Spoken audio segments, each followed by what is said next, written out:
so they don't do anything about it.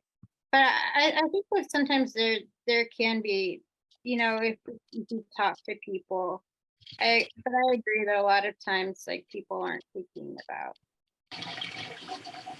like, not even just out of like maliciousness, like they're not aware. Thank you so much. Is there anyone else that would like to? Oh, I see some more hands. Sean, go ahead. Victoria just said it's like a utopia, ethical world, which I agree. Hard to I mean, just use the word create. Who create? God or government? Who created ethical world? Apparently, if we can create not just an ethical or fair world, we have to have a government. We have to have an ethical government. Government have to involve. However, American culture more emphasizes on individualism. American doesn't like government. They think government is evil. Okay. A lot of people they talk about government. They think government is bad. Government is evil. To me, is bullshit. Reagan said, "U.S. right? Government is not a solution. Government is a problem. That's a bullshit." So, I don't know. Thank you, Sean. Kelly, you wanted to say something short and introduce yourself? Yes, I'm from New Jersey, and I found this topic is very interesting. I want to see. I'm really interested to know what other people have to say, because we are human being. Our nature is really vicious and selfish. So only we can do is keep trying to be nice, be ethical. Okay, thank you. Jacob, you wanted to say hello?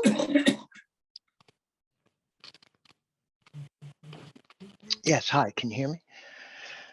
So, is there such a thing as more ethical, right?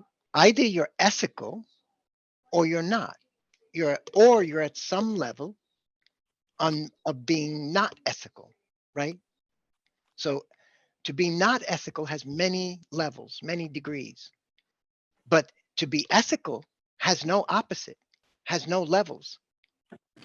The thing is, what will give birth to making us ethical? Not just temporarily, but 24/7. When we go to work, when we go to school, wherever we go, right?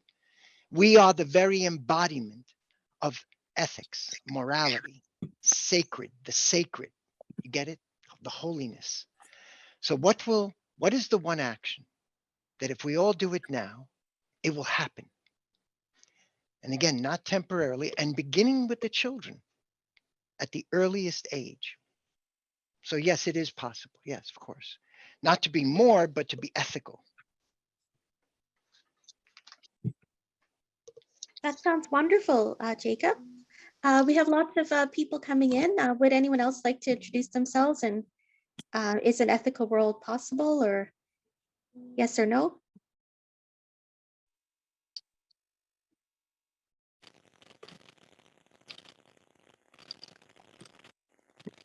I see Jose wants to say something. Hello. Yes.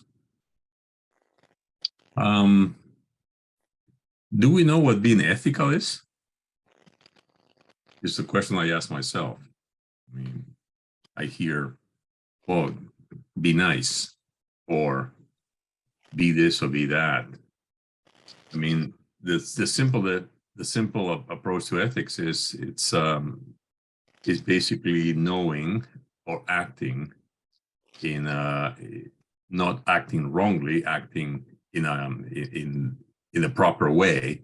And then the question is, well, whose proper way? Who's right or who's wrong? In other words, when I act ethically, what's the standard I'm following? My own, my family, my country, my neighborhood? Whose standard of ethics is the one that I'm following? So this is where, when I look at the root causes of the lack of ethics in today's time, it comes from a view that says everybody has a different view of what being ethical is about. I mean, the individualist thing is very ethical to just look after yourself in survival mode and I win, you lose type of approach. But to answer the question, is it possible? Yes, it is possible. And it starts, as I think Jacob was saying, it starts from the children. I mean, I'm not going to change the people in this meetup, although there may be some changes. But it starts with every one of us. I mean, we talk about society like it's an entity separate from us. Oh, we cannot change, we cannot change, we cannot change. I mean, nobody's asking you to change the world. You start by changing yourself and questioning yourself. Are you being ethical in every act? And Jacob is right as well in the sense that there is no shades of gray in being ethical. There's no, I am a little more honest than you are. Or I'm a little less dishonest than you are. I mean, either I'm honest or I'm not. Either I'm a principled based actor or I'm not. So, my 2 points are, yes, it is possible. Yes, it has to start with the children of today. And if we want to do something today for others, change you personally, individually, and be the example of what others should follow, because we can all hide behind the enormous mass of people that surround us that are mostly unethical. That's all. Oh, that's wonderful. Thank you. Would anyone else like to jump in to our conversation here and introduce yourselves?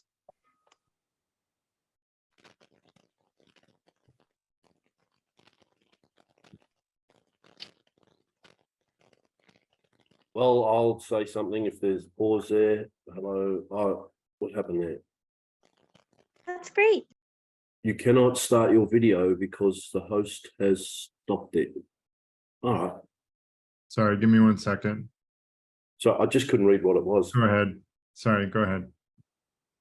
I was locking things down and went too far. So I need to make you a co-host, by the way. I'll do that. There were a few Zoom bombers recently in a meeting I was in. There were some young guys starting out. They're trying to copy the format of those other guys that have been around for a while. They're saying exactly the same things, but I said to them, guys, you're not as good as the others. Just you've got your business model wrong. Give up. And then they just started. Time to go to Zoom Bomber University, kids. Yeah. Yeah, I guess as well, I suppose like Jacob was saying, we need, I mean, the Dalai Lama said if children learn to meditate worldwide, we'd stop all conflict within one generation, which sounds ideal. But yeah, I think like it's got to be just that grassroots drastic change at the base level. I was thinking recently, like we put a man on the moon. When did we put a man on the moon? Or you guys in America put a man on the moon? Pardon? 1969. 69 to put a man on the moon, but we still can't stop people starving. We can create ChatGPT and this fantastic technology that we have, but still little kids are dying all over the world of starvation. What's wrong? Anyway. What's wrong with the universe? Yes. Yeah, you'd think like if everybody really put their minds to it, we could do it, but it just seems too hard for most people. Like everyone's got their own problems in their life as well. And I think for most people, life's just so hard. They haven't got time to think about anyone else, even in their own environment. A lot of people, not everyone. It's not human nature to be that concerned with people who have nothing, we're not interacting with directly. Yep. Yeah, not what I mean, it is in some people. Some people have a very strong sense of compassion and sensitivity, but what happens is often they go under. They get so overwhelmed with the problems of the world, they have nervous breakdowns and they can't function. Exactly. So it shows you humans shouldn't be doing that. Yeah. Yep. It's about balance. The Buddhists talk about, well, a bodhicitta, which is somebody who sort of takes on the practice of the Buddhist way. They want to eliminate suffering in the world, but they don't see the suffering in the world, because if they see it, they become part of it, because they become afflicted by it. So they're trying to rectify suffering, but they're not seeing it. Same as a surgeon or a policeman, if they associate too much with what they're trying to deal with, then they end up becoming part of the problem as well. They can't help anyone. I think it's just at that base level, we've got to radically change our perspective and our values in life. And it's not all about the dollar. So what will give birth, what will allow you to be ethical? Now, not later, now. What is the one action that if you do it now, will bring about ethical movement, ethical, intelligent, orderly action in your life? Because if there is to be a change in the world, it must begin with you, right? If you're messed up, if you're confused, if you're full of conflict, if you have disorders, disturbances, mental, emotional, right? You are the world and the world is you. So it begins with you, right? So what is the one action that will bring forth, that will make me capable of ethics, morality?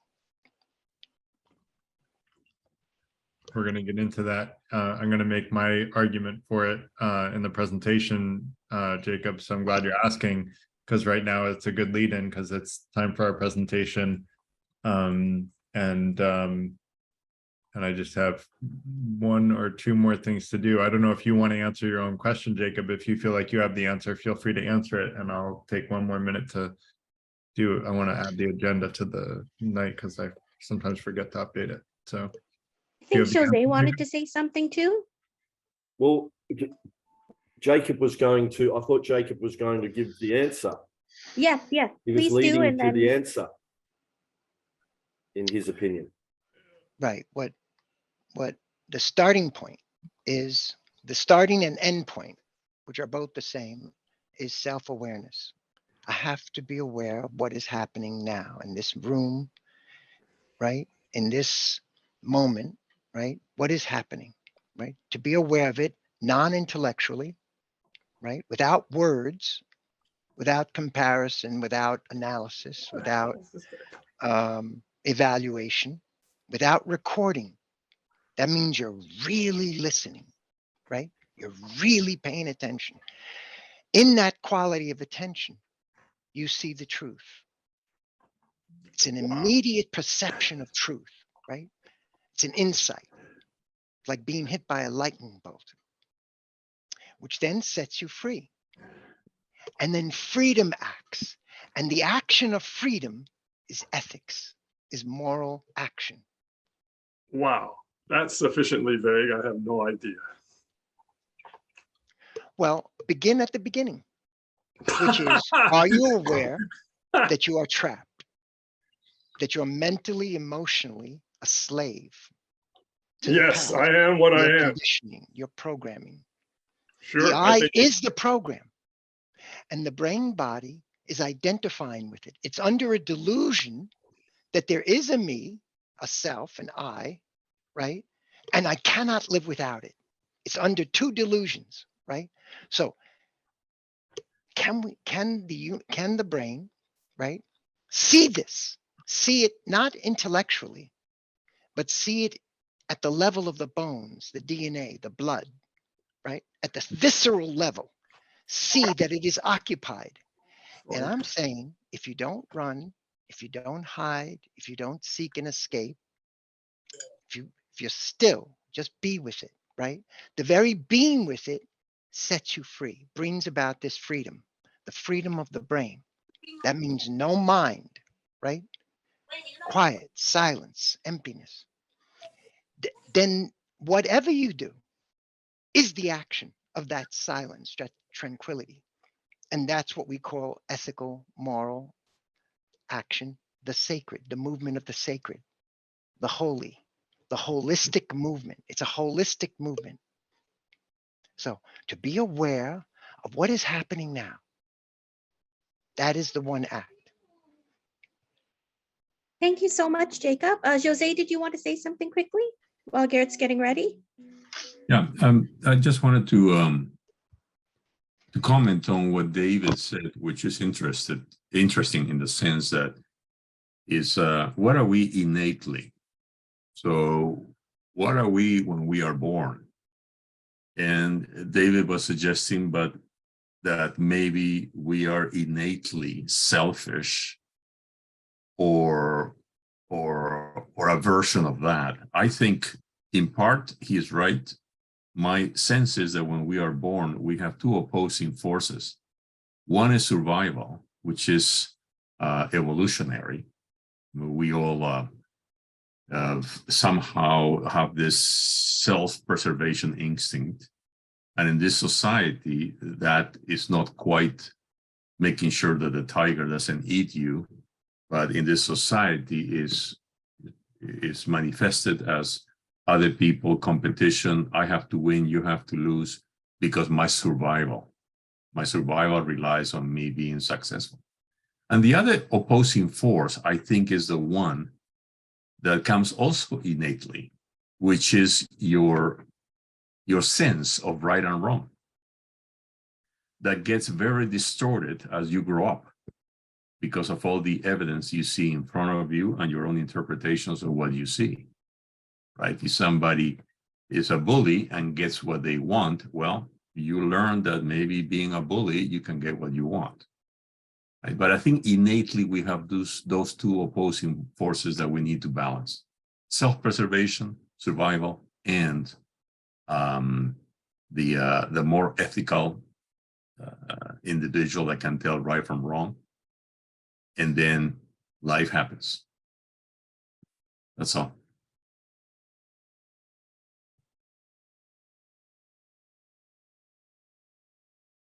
Great.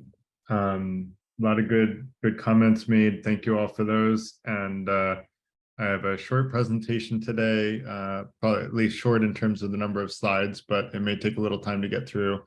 Let me pull up my notes. All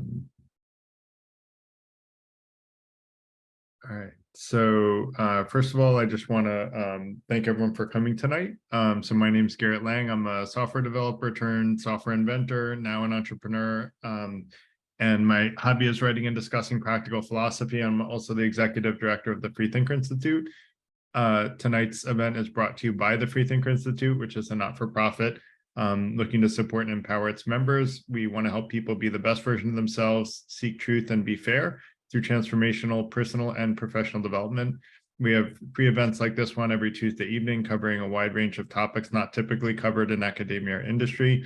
And we have weekly members only events that are focused on applying practical philosophy into our daily lives, sort of peer learning group. And we have a curriculum as well. And then we have only one rule in the FTI, and that is to remain polite. I do recommend, trying to keep calm, cool, and collected, especially if you disagree strongly with someone. Try to do what we call at the FTI listening to understand, which is trying to ask them questions to understand where they're coming from rather than to try to prove them wrong. We learn a lot more by empathizing with other people and trying to understand where they're coming from than we do by trying to prove to them that we're more right than they are. We may just learn that they have better reasons for their beliefs than we have for ours, in which case we have a new, better belief to believe in. So that said, there are a lot of sources of wisdom about what it means to create a better world. And, some of the people mentioned earlier that it talks about, that we should start by improving ourselves. I agree with that. But there are also other things that we can do in addition to improving ourselves. And there's particular guidance in improving ourselves that we can use. And so I'll touch on some of that this evening. this is a near and dear topic to me because the reason I started a not-for-profit, similar to other people that started not-for-profits, is to create a better world. And so, I guess for me, a more ethical world is a better world. I guess we'll get into the the definition of ethics. That'll be where I start. I will say we have a general guideline as far as like what it means to be polite in terms of asking questions and making comments. And we like to ask people to stick to one comment or question per time that you raise your hand. And that way, people will all get a chance to talk, and we can rotate through after you ask your question or make your comment. You can raise, drop your hand and then raise it again immediately, and then you'll go right to the end of the line. But that way we can go to one question at a time or comment at a time. If someone wants to respond, we're gonna sort of try a new thing here, because I like to let people respond to other comments from people. I usually try to interact with whoever asks a question, but we also want to let people interact with each other. And so if you have a comment that you want to make, but your hand isn't, you're not next in line, you can try to do the reactions. And I think under reactions, there should be where is it? Maybe they can pick an emoji. Anyone is fine. Well, why don't we just yeah, I mean, I would like to come up with a reaction that will be like why don't we just take like the hand pointing to the right or something like that, which is one of the ones near the top of the smileys and people emojis. That may be too hard. Why don't we just do like do the party? Yeah, checkbox is good, but do the little party. And if you do the little party, then I'm gonna assume that you want to have a party with the person who just talked and make a comment on what they said. And if I don't have something to say immediately beforehand, I'll let you speak. And yeah, good to practice that. Throw a little party for yourself and for all of us. And when you do the little party icon, that'll mean you want to comment on what that person just said. And I'm going to try to pay attention to that and make sure that people who want to comment on what someone just said can get a word in, so we can have a little bit of back and forth conversation, not just between me and the person asking questions, but between all of you and each other as well. And we always welcome, the name of the organization is the Free Thinker Institute, because we really want diverse ideas. And everybody's entitled to, share whatever opinions they want, as long as they're shared politely. I would just ask everyone to hold questions till the end of the presentation. We'll have plenty of time for conversation. I think that's everything before I get started. Am I missing anything else?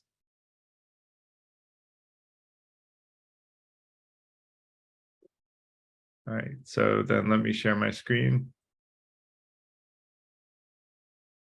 So on creating a more ethical world. So first, an agenda. We're going to do, I did the intro to the Free Thinker Institute, so I'll skip past that. I'm going to define what it means to be ethical, and what it would mean if there was no more ethical or less ethical, which a lot of people in the modern world argue that all morality, which is essentially a synonym for ethical, is moral. All morality is totally subjective, and that there's no right or wrong answer there. I'm not going to make the full argument that there is a right answer there, but I'm going to sort of give you a proposal for what I'm talking about when I talk about in terms of ethical. And I think it'll be one that resonates with almost all of you, if not all of you.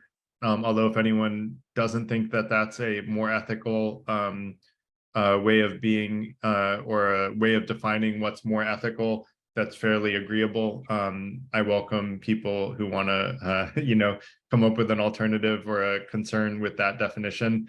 But for the purposes of the presentation, I had to use a version, and so I used the best one that I've been able to come up with, which is which I'll go into. The next is a lot of people talked about, getting ourselves to a good place first. I do think we need to do that, and then I'm going to talk about helping other people get to a good place. And then how we can, use our influence to make the world a better place through a couple of other mechanisms. So that said, definition of what is ethical, it means pertaining to or dealing with morals or the principles of morality pertaining to right or wrong in conduct. So you see, like, even the definition of ethical is essentially a synonym of moral. The interesting thing is that morality has been largely talked about by religions. And so people generally that are not religious generally don't like the word moral, but they're more open to ethical, which is why tonight's title was about ethical. But I do just want to be clear, all it really means is that there are right things to do in the world and there are wrong things to do, and that there are, better and worse things to do in decisions that you can make and actions that you can take in life. And I'm going to make the argument that there really are, and that if you don't believe that there are any better or worse actions to take in life, there are a few logical implications of this, which I think you'll find pretty reprehensible. It would mean that there would have to be no laws, because laws are really society's enforcement of what we agree are right action according to society. So murder could not be illegal if you don't believe that there's any right and wrong, or that there's any, largely agreeable version of right and wrong. Murder would not be able to be illegal, because you shouldn't logically have any sort of concept of right and wrong. Killing a person who's done nothing wrong, poses no threat to anyone, and does not want to die might at times be right action. And I can't think of any such perspective. If anyone has one, feel free to raise your hand now. The other sort of universally agreeable moral to me is like raping a child, and it is always wrong to me. I think that any reasonable person would agree with both of those, number 2 and number 3. And so hopefully we can agree that there are certain things that are just universally right or wrong in certain scenarios. And for today's conversation, what I'm going to consider right action is a generalized rule that these are like the extremes of, which is increasing happiness and decreasing harm is a universally or a nearly universally appealing thing. There are people who don't agree with it, but I would argue all reasonable people would agree with that. That's another conversation for another night. I'm not going to logically defend that today, because that's a whole nother can of worms.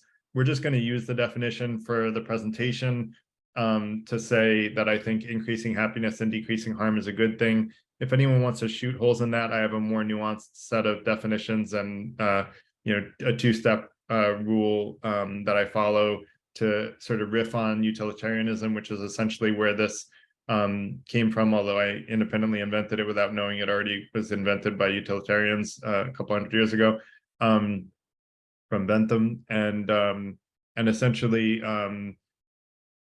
that's what I'm going to be talking about when I say a more ethical world. So increasing happiness and decreasing harm.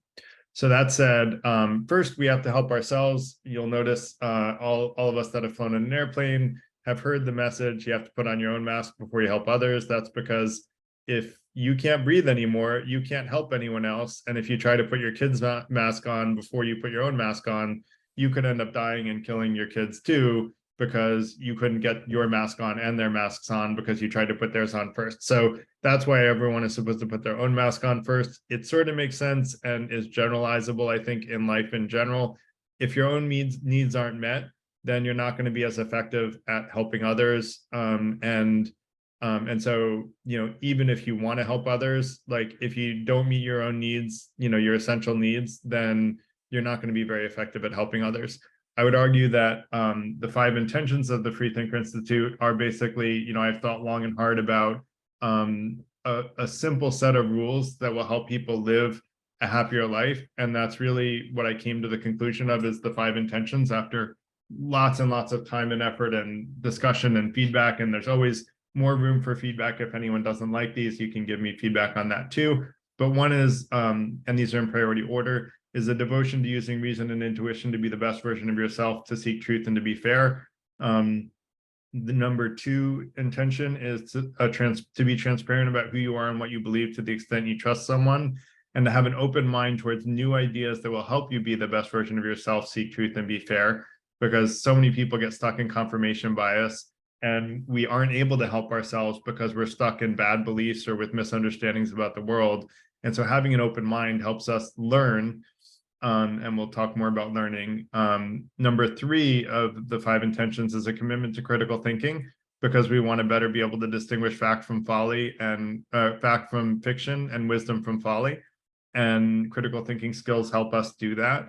And I think ultimately everyone should rely on their own critical thinking skills first and foremost. But to do that, we have to make sure we have good critical thinking skills so that we can rely on ourselves. And so one of the main goals of the Freethinker Institute is to teach people better critical thinking skills so we can all make better decisions about the world. And we'll talk more about that later too. The next one is an attempt to maximize happiness while minimizing harm. So that's, the reason that it's part of the 5 intentions is because I think it's a pretty agreeable thing that I haven't heard any good reasons to find is not agreeable in terms of making the world a better place and being more ethical to do that. And then I also include empowering others who do the same, which we'll come back to later in the presentation. And then the last is an eagerness to give and receive love, because we all want to be loved. So why not put more love into the world, both platonic and as well as romantic. So those are the 5 intentions. And I would argue that those are a good way to get yourself to a better place if you follow those general rules. In doing so, you'll also increase your sphere of influence and be able to influence more people more effectively. The other thing that I think is really important is, listening to understand, and that was mentioned in the social, and I mentioned it in the intro, is really empathizing with other people and trying to understand where they're coming from. I think way too often people jump immediately, they hear what someone says at the surface level, and they immediately jump to disagreeing and why the other person is wrong. And you can see this on social media all the time. And you can even see it in person a lot of the time, especially now with politics being as divisive as it is. And it's really a shame, because I think we learn so much more by listening to why someone else has the perspective that they do than we do by telling them that they're wrong. And usually telling someone that they're wrong is not going to convince them that they're wrong. Most of the time that just gets them to double down on their opinion and become more stubborn in their beliefs and become less open-minded. It's when we ask other people to explain to us why they think what they think, that maybe if we can ask them questions that lead them to believe that their own beliefs are wrong because they couldn't come up with good answers to your questions, then their mind is going to be open to a new, different belief. And that's the point at which you could say, well, is this another alternative that might resonate with you? And then maybe their mind will be more open if you come at it from from that perspective, from a place of empathy and trying to understand them before trying to convince them. I would argue that the purpose of life is learning. I made that argument another night, so I won't make it today, but I would say let's learn together. I think like learning is always going to benefit you if you're learning more knowledge and wisdom. And I distinguish knowledge as knowledge about the objective reality. And wisdom is about how to make better decisions, which I would argue are decisions that increase happiness and decrease harm. And the better we can learn about that and how to make better decisions and learn more about the world, those are 2 synergistic effects. Also, from a financial perspective, one of the things that we try to do in the FTI and that I do is I teach a product management boot camp for people that want to learn how to invent software, which is what I've done most of my career, most of the last, 20 of the last 25 years or so. And so for anyone that wants to do something like that with the FTI, feel free to, where they train other people in how to, do their job or to be skilled at their skill set. We want to help people reach financial independence. And so that's why I do that. And anyone that wants to collaborate in creating an educational community where we can, help give people opportunities that they wouldn't otherwise have to do a job that they're passionate about, would love to chat with people about that. So, and that probably should have gone under the helping others. So the other part is, I like to say, if we don't help each other, who will help us? And when I say it that way, it sounds so simple and so obvious, but it's true. Like if we don't help each other, why would other people be there to help us?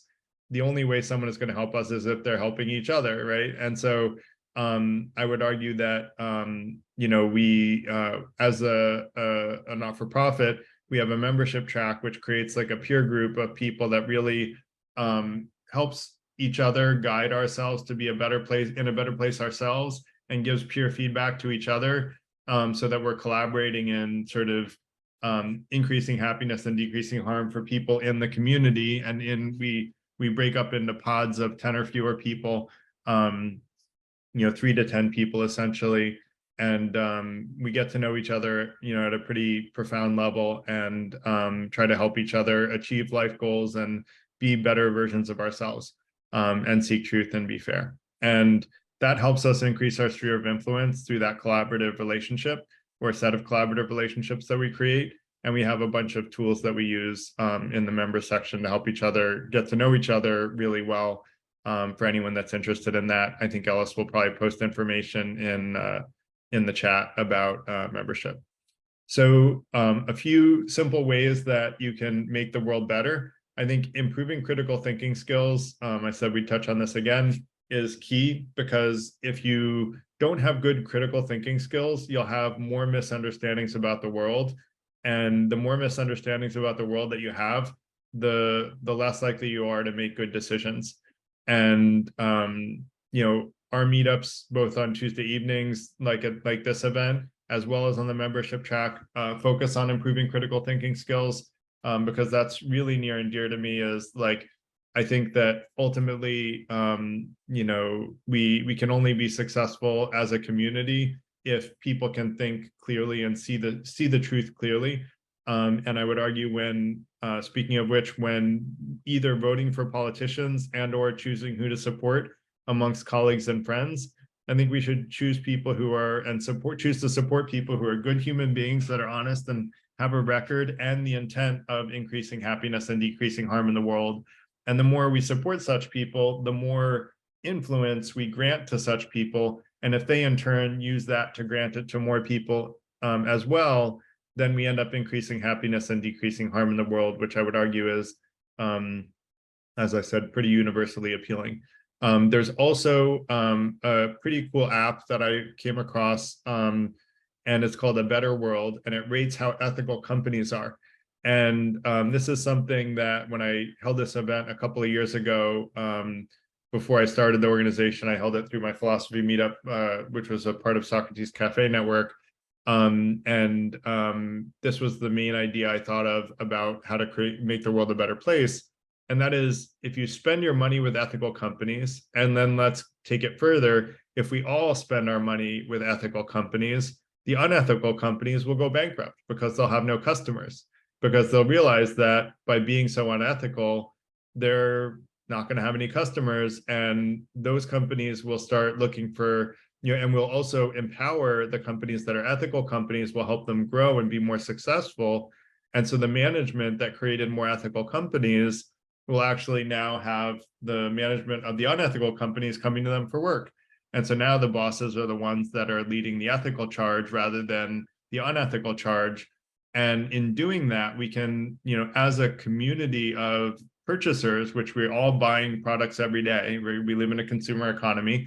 And so when we spend our dollars, if we spend them on, with ethical companies, we use our influence to positively influence the world, $1 at a time. So that's a small, doesn't take a lot of effort to do. You look up a company that you're going to buy from in A Better World, and you look up alternatives, and you see, do a little bit of research about who the most ethical provider of a product or service is, and you try to learn about it where you can. And you can't always get a clear read on this, but where you can get a clear read, I'd argue you're better off spending your money on the more ethical companies if you can afford to. So that's part of why the helping yourself and becoming, in a good place financially allows you to increase your sphere of influence, and then be able to spend on a slightly higher cost product from a more ethical company. If you're scraping to make ends meet, then that may not be an option for you. But if that's the case, then consider getting involved in the Freethinker Institute membership, and we'll try to help you get to a better place financially where we can. We have a savings and investment course too that helps, and as part of the curriculum. And so that's really the last slide. So again, very short. I guess that was almost 25 minutes, but we will have an hour and a half of conversation. So I just want to, ask, was this helpful? Did you learn anything? I like to ask that. And then I'm going to go ahead and, if you can put in the chat whether or not you learned anything useful, any useful tidbits, I would love to know. I would love to take questions or alternative opinions for anyone that wants to share them. Just raise your hand in the reactions, or if there are no hands up, feel free to just speak. Okay, we're opening up discussion. So I would say about 3.5 minutes per person, around there. That'll be great. Thanks. And please raise your hands.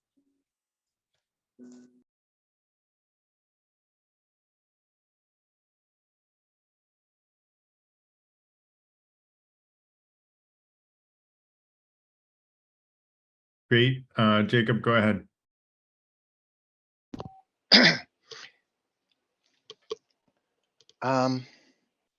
Ask yourself this question. Is the action of ethical action, does it come from thinking? Thinking, what is thinking? Thinking is the movement of memory, right? The memory is knowledge, right? It's the past, it's the old, it's not what's happening now. So my question is to ask yourself, is ethical action the product of thought, of thinking, the movement of the thinker thinking? Will that give birth to true ethics, right? Or what passes for ethics, right? Your definition of ethics, the other person's definition of ethics, and you're working off a definition, an idea, a concept of what it means, and that is what's acting. So that's what passes for ethics, ethical action, moral action, right? But is there an ethical action, an action, right, which is not the product of thinking? You get it? So when the brain is silent, quiet, therefore attentive, therefore connected and in communication with all beings, right? That brings forth an action. That action is the moral action. It's the action of ethics. And then that intelligence, the intelligence of a brain that is totally free, can use thought to put it into words, to write a poem. But that's secondary, that comes later. And that's not really relevant to anything except maybe to, like I said, write a poem or song about it. What is of the utmost importance is connection, listening, perception, pure perception of the whole, right? Not limited perception, but holistic perception, right? Which then brings forth action, so that the seen without the eyes and the action are one movement. Okay? So ask yourself, is ethical moral action the result of thinking, which is limited because it's based on limited knowledge, or is it the action not of knowledge, but of a silence, stillness? When the brain is quiet, free of the thinker, that's when it happens. You get it? Then you're in the flow. Then all your actions are ethical. It doesn't matter what you do. Jacob, just try to limit your comment to Go ahead. 2 or That's 3 it. minutes. Yeah, so Jacob, I don't know how you can make a decision without thought other than making a knee-jerk decision. And the knee-jerk decisions tend to be, in my experience, not very good ones. The first response people usually have to a situation, if they're emotionally charged, is the emotional decision. And those are usually bad decisions in my experience. But Darren has a party up, so I want to let him comment on No, what but I you have to said, respond if to he what you wants said to. because you're misrepresenting what I said. I'm saying there's no disturbances. There's no emotional. In other words, it's not a reaction. It's a response. It's a responding, right? Reaction is coming from the past. So we're talking about action, which is coming from direct contact from moment to moment with what is. And knowledge is not interfering with that. You get it? You can later on make it into a memory, right? That you can do, right? But first, freedom, freedom to look, freedom to listen, right? That means silence, emptiness. I know nothing. I want nothing. I So want Darren, nothing. Darren wanted to make a, Darren, try to Go ahead. make it brief and then I think it was DLJ. DLJ that has a. Darren partied before DLJ, so. Oh, yeah, I did the party thing. So I think that's if we want to make a short response to the Yep. speaker. Okay. I just have a question actually. So Jacob, you don't use the word conscience, but is that what you're referring to, or if not, like how is it related to what you're referring to? Because a lot of what you're saying about like listening and silence and all that, I think some people will think you're referring to something like conscience. So how is it related? Are you talking about consciousness? No, Consciousness? conscience, like your moral Oh, conscience. conscience. Yeah. Yes. Is that what you're referring to? And if not, No. how is it related to what you're referring to? Conscience is still anchored in programming, memory, right? So we're not talking about that, right? We're talking about a brain that is totally free, right? Do you see the difference? Like conscience is still rooted in your programming. So you have a certain conscience, the other person another, right? You've been programmed differently, right? But you're both programmed, right? So we're talking about a brain that's no longer programmed, that's no longer, right, a slave to the past. Therefore, what? Completely attentive, right? From moment to moment, totally present, right? Listening, right? A quality of listening, which you're not used to, right? Normally, right? Because the me is there, the listener is there, and the listener is comparing, Jacob, judging. we can't keep going back and forth Okay, at length. So I want to keep going to Kelly's question. Oh, I think you missed DLJ. Oops. DLJ, let's keep it short if we could. I don't want to keep going down this path.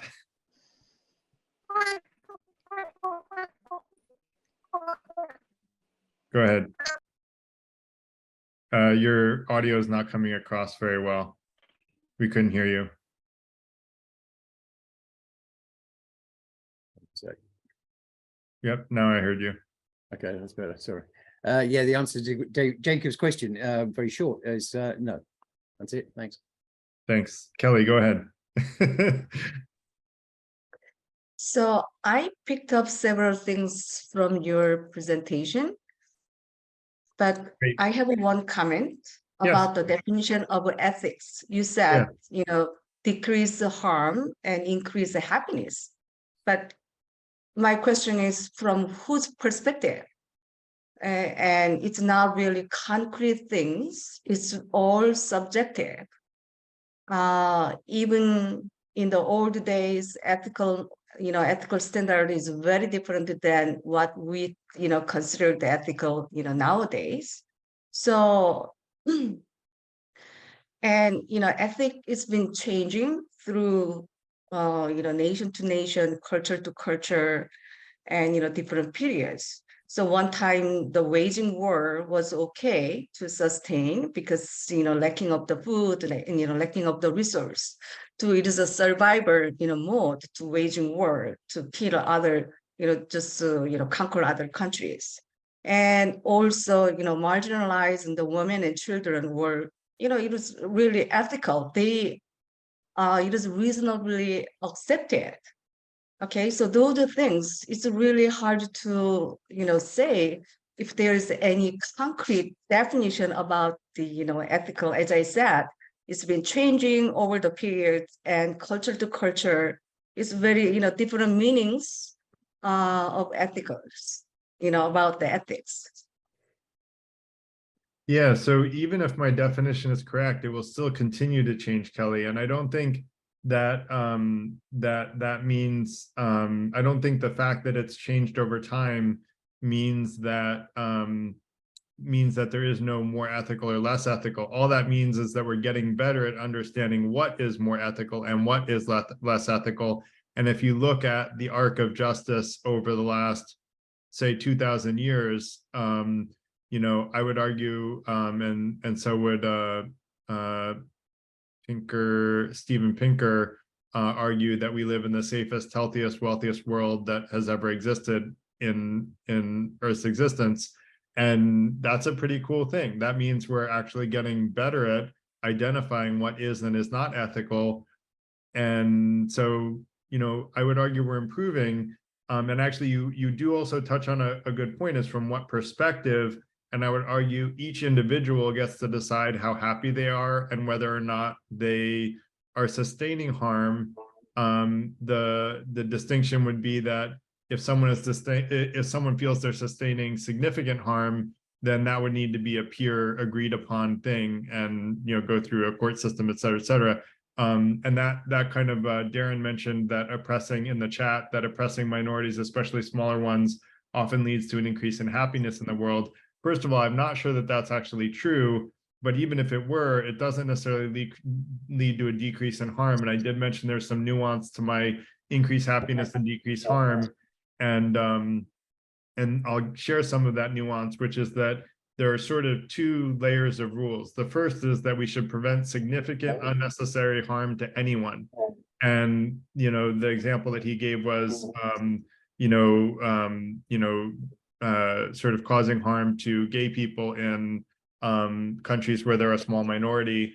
I think they're a small minority in every country, but causing harm to gay people, and causing significant unnecessary harm, unnecessary defined as harm that doesn't prevent a greater harm, is always bad. And then once you protect everybody from significant unnecessary harm, then we try to increase happiness and decrease harm. And that two-step argument basically overcomes a lot of the objections people have to utilitarianism, which again, I don't want to go too much into that because it is a rabbit hole.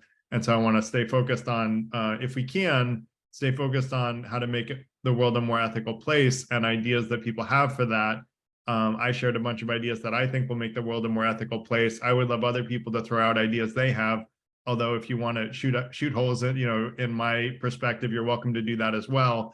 But I would also love everybody to share their own perspective on how we can make the world a more ethical place, so that we can all listen to understand, from each other. So that said, David, go ahead. Right, okay. Sorry I had to miss part of that because I had to take a phone call. So I missed part of your presentation, although I've been reviewing documents here. So I don't, since harm and happiness can't be measured readily other than by asking someone and talking to them and assuming what they're saying as you interpret, right? It's not necessarily something you can tell by examining their property or wealth. That's just a wild, that's a gross guess. Yeah. The other way is to talk about their freedom, their ability to choose, and assuring that they have the maximum ability to make choices and freedom in their life, in as much as it is limited by not harming others, as far as you can tell, by their requests and what they want. Okay, so it's kind of negotiating that. Now, if people are complaining they're being harmed by being made to sell cakes to some people they detest, what do? This is, you said that's not a kind of harm I'm going to consider harm, but that's what they're reporting is hurting them. And we have to say, well, our criteria for not harming are going to be more in line with our liberal perspective of, you can only call it a harm if it limits your what? There's just dilemmas to this. I also was trying to react. Jacob was saying in that I think not defining what we mean by thought and talking about parts of the mind as though everyone knows what you're talking about really leads to a chaotic discussion, and a brain that's totally free to just take perceptions is just purely reactive. And so there's no reflection. So there's no responsibility. I think it's the opposite of morality, the way it, is being described. So to me, it's a total, couldn't make sense, heads or tails of that. Okay. Thanks, David. And yeah, I agree with you that we can't easily measure people's happiness and harm without communicating with them. And I agree that we should give people more freedom. But to your point about whether, people who say that they're being harmed by selling cakes to people that they don't like, I think in this case it was gay people that they were having to sell cakes to. That's where I say that the definition of significant unnecessary harm should go to the court system, because a jury of peers that should be able to decide whether or not harm was significant. And to me, that's the fairest way to evaluate what is fair and what's not, is to go through the justice system as to whether or not harm is significant. The social justice system has intrinsic heavy biases, and it's a political thing in the United States how biased it is. So you're really recommending that as the way to determine? Wow, there's no standard then. It's just whatever. There is hundreds of years of standard in the justice system. And if you have a better alternative, I would love to hear what your solution is. Do you have a better alternative? Well, the Supreme Court has generally in the United States been a very reactionary and conservative force. And only during a small amount of time in the 60s, and there was a very liberal court. So yeah, there are philosophical discussions to be had about values, which are distinct from American jurisprudence and who's been respected in common law, which is not based on what I would call an ethical standard. It's based on a power historical standard, which is, so no, I don't think there's any bar there, no. I didn't hear your alternative. Philosophical discussions, right? Like these.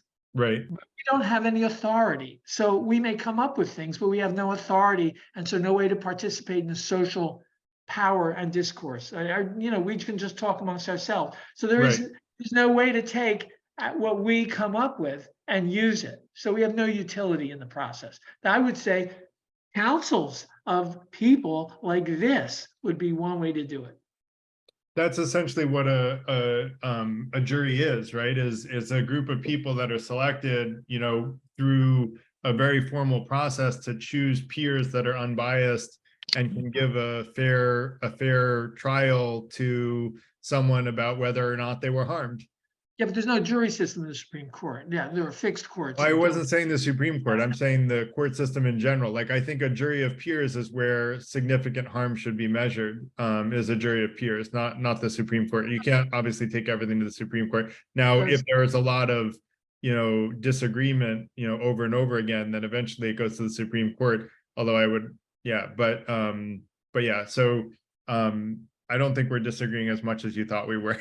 So it's good. It's just the ultimate level of authority turns out to be. Yeah, no, I get that. And we've had a lot of problems with people lying under oath and getting onto the Supreme Court, even though they lied under oath. We have 2 justices where that happened. So we have a lot of problem. We have one of those 2 justices, is under examination for potential corruption problems, and so there are a lot of problems with the legitimacy of the Supreme Court at this point. And I get where you're coming from with concerns about the Supreme Court, but most of the time these things are handled in the lower courts, although something like that particular case could end up going to the Supreme Court. But yeah, we're not going to solve all of America's problems tonight on this 2-hour Zoom. So Bart, do you want to go next? Yeah, great question. I think it's extremely difficult to find that one truth that how to be ethical for everyone. A big thing that helps me decide is information, having the best information. And for that, I go to independent journalists. You're looking for answers. I invite as many recommendations as you can offer. Independent journalists who aren't beholden to the echo chambers of their tribe. It's just, we live in such a time of narrative warfare. It's tough to fully believe the narratives that are being pushed out into society. And it's not so black and white. You're encouraging to do no harm. And so you mentioned the homosexual issue, but I mean a bigger issue, and a lot of people are seeing this as, well, we are, when we're saying let's really consider giving children puberty blockers or hormones, we are in trying to ensure that if they've made the wrong choice, that we are protecting them from harm in the future. And the other side is using the exact same point to say, no, you're harming them because, you know, you're not allowing them to be their true self. So it's a very difficult, nuanced conversation. It is. It is. And And yeah. go ahead. I didn't mean to No, cut you off. no, that's all. Just and so to get to the heart of it, I think it's just best to have as much solid information as you can. And when these Yeah. issues are so new, it's difficult to find. I agree with you completely, especially on it's a difficult problem to solve, and that going to independent journalists. And also we did another event on one of these Tuesday evenings where we read articles about the same topic from the left, the right, and the center. And I really want to encourage everyone to do that, because when you read the left, the right, and the center, and then you fact check anything that sounds really shocking, and you try to look for an independent source that doesn't have that political bias that agrees with it. And if you don't, you just assume that it's not true. It's eye-opening, and you'll see trends about, you know, let's just say you'll see trends if you follow that process and use your critical thinking skills. And by the way, I didn't say do no harm. I said don't cause significant unnecessary harm. And it's maybe a small distinction, but you know, I think like if there's a school shooter shooting school children and I have a gun, I'm going to shoot that guy, like by all means. And if I kill him, I won't feel bad and I won't get in trouble in a court system, because I'm preventing unnecessary harm by causing harm. And so causing harm is okay as long as you're preventing a, you know, still greater harm by causing it. And I would argue that you know, set of rules that I mentioned are actually what have guided a lot of our laws, you know, since the founding of the country, largely, you know, from utilitarianism, although I think it's gotten more nuanced than that. But that said, I want to let Sarah go. So thank you for your comments, Bart. And I agree, we need to be vigilant and looking for the truth and looking from all perspectives. So Sarah, go ahead. Hey, thanks, Garrett. I like that we kind of came around to what I was going to talk about when I initially raised my hand. But just to comment on, yeah, like you said, the nuance of not necessarily doing no harm, doing the least harm. Correct. For a given harm is what I try to say. Right. It's still very hard to decide necessarily on some things what is right or wrong or better or worse. But yeah, one thing that I found